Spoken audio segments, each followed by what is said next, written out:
Kung naghanap kayo ng setting spray para mag long last ang inyong mga makeup, ito yung magandang setting spray na marirecommend ko, na ito nyo naman nagagamit ko talaga siya.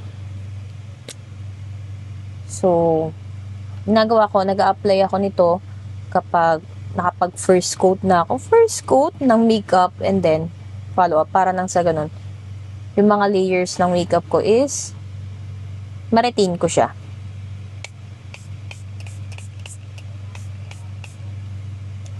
So, regarding naman this is wala naman siyang amoy. And affordable siya compare sa mga ibang setting spray.